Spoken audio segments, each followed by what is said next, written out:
Hi everybody, welcome back to the channel. Hope you're all doing well. Something slightly different today. I've just come down to Point Clear, which is pretty local to me. Just thought I'd get a few shots before the sun goes down, although it's very cloudy. I've done something slightly different. I've just taken the drone up and what I've tried is I've got the drone set up to take raw photographs. It's got obviously a 24 megapixel sensor in it. So I've just taken a load of photos all with the drone just to see what they come out like. So I'm going to put them on this vlog. I'm going to get the camera, I'm going to take a couple of photos, but to be honest with you, it's not, the light ain't that good, so I'm going to just take everything I can on the drone and just see if you like these photos. Anyway, speak to you in a bit.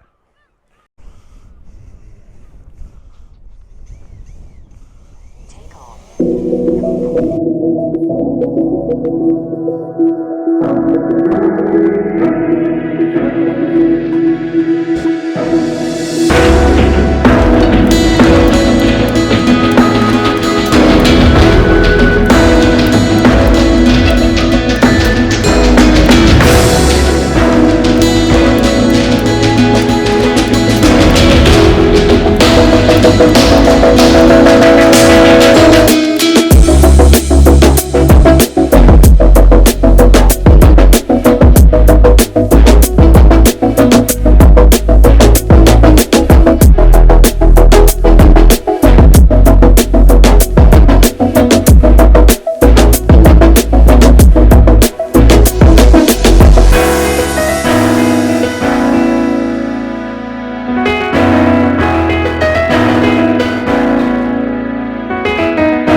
For those of you who are interested, all my photos are taken on a DJI Mavic. It's the original Mavic Pro.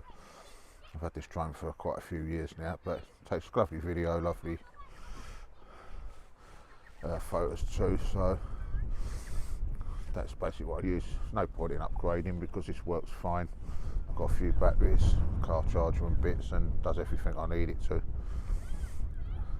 Any of you wide-eyed people out there might have noticed there is a operator ID, but it's stuck on the underside, not on the front, so I have got all that. Alright, so anyway, hopefully you enjoyed them few photos. The plan was to get a few photos down by the beach, but like I say, sometimes us photographers do make mistakes, and I made a very big mistake today. I had everything packed, all my lenses, tripods, camera bag. Unfortunately, the camera I was going to bring with me, the D850, I've left on the side indoors. Well, I've got the memory card out of it and uploaded some photos off of it. Forgot to put it back in the bag, but it is what it is. But still, we got a nice video out of it.